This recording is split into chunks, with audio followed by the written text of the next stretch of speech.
Oh, spring is here, but summer is getting closer by the day, and that means plenty to do on area lakes, trails, and forests. And this morning, Matt Cameron with the Tennessee Wildlife Resources Agency is here to share some important information about some great opportunities for lots of fun outdoors in East Tennessee. How you doing, Matt? Great, sir. Good to see you again. Yeah, buddy. We got some ground to cover, so we're going to jump right into it. Memorial Day is upon us, getting close. We need to remember some boating safety when I know a lot of folks are going to be hitting the rivers and lakes this Memorial Day. It's been wet. There's plenty of water out there. Yeah, there's plenty of water. Yes. For you to participate in. And, you know, I normally dive right into the life jacket and the alcohol thing, but I want to talk about paddlecraft safety up front. Okay, we got a lot of people kayaking these days. Oh, it's growing by leaps and bounds. I mean, you don't need a big truck to pull it. It's, you know, much smaller, easier to maneuver and manage, so it's really popular. And we've seen we've had 3 fatalities this year already, and 2 of them have involved paddlecraft. Yes. And we had 5 total paddlecraft related boating fatalities last year. So what I want to get through to people is that you're probably more likely to capsize one of those than you are a larger vessel, or fall out of one of those. So what we're seeing is people falling in, not able to get back in, and we're losing some lives through drowning. So wear a life jacket, absolutely, if you're going to be in a paddlecraft. Let somebody know where you're going, especially if you're going by yourself. Yeah. That float plan. Yeah, have a float plan with somebody. Sure. Absolutely. And the life jacket, we can't stress that enough all the time. Absolutely. All the time. Changing gears 180 degrees on this. We're heading out to West Tennessee. We were talking about gator sightings happening in West Tennessee. We actually had one in Norris Lake, but I think that's somebody's pet that got loose.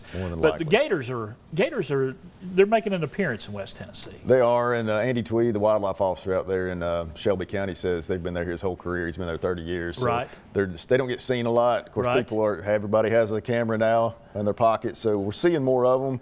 And I do think that they are reestablishing their former native range, because they are native to Tennessee. Most people don't know that. I did not know that. Yeah, that extreme southwest corner there. That is part of their native habitat. Their numbers were reduced. Mississippi River Basin down there. Yes, exactly. And then even in North Alabama, they restocked some in the Tennessee River right there. So there's probably a population right there as well. And we mentioned last month the TWRA had their meeting here in Johnson City, and they set a new regulation for night predator hunting. Correct. Talk to us about that.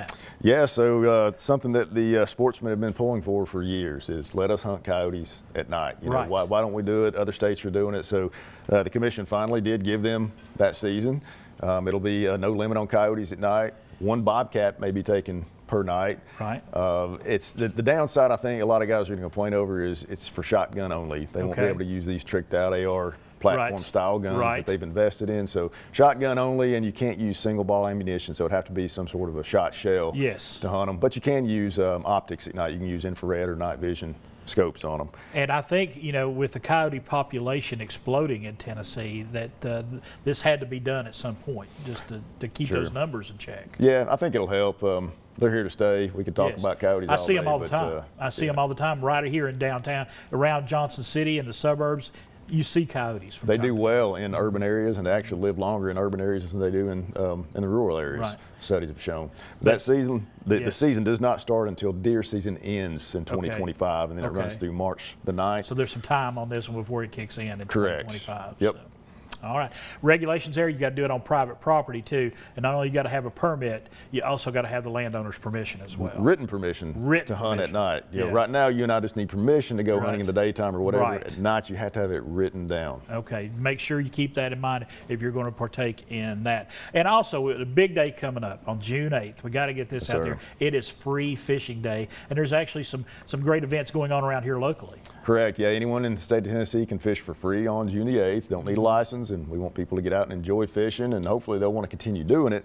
And there are a couple of events in this general area up here. One of them is at the Cherokee Rod and Gun Club. It's called Carl's Catfish Derby. So check that one out. That's in Kingsport. And then another one up at Rock Creek Park Recreation area. They've got a pool there up in Irwin, yes. I think they're going to stock some fish in the pool. Some of the coldest water you'll ever get in your life. It's cold up there. A couple of events there. We just want people to get out and enjoy fishing that day. All right. And we want to say congratulations to the TWRA. Y'all are celebrating your 75th anniversary this year. Correct, yeah. 1949, we were established as the Tennessee Game and Fish Commission, and then 74 we became the TWRA. Pretty much the same agency, just name change, but yeah, I've been conserving wildlife for 3/4 of a century here, and it actually goes beyond that, but it was a mess until 1949, until it was actually established by Governor Gordon Browning, who signed what they call the model law into legislation. And since then, wildlife management has been streamlined and it's very effective. Before that, if we had time, we'd get into the weeds on it. We could talk about that maybe next month. Yeah, okay. All right. Matt, we appreciate you talking about it, buddy. Yes, sir. As always, we covered some ground, but we got some good information out. Folks, if you want to find out more about what all is going on, go to tnwildlife.org.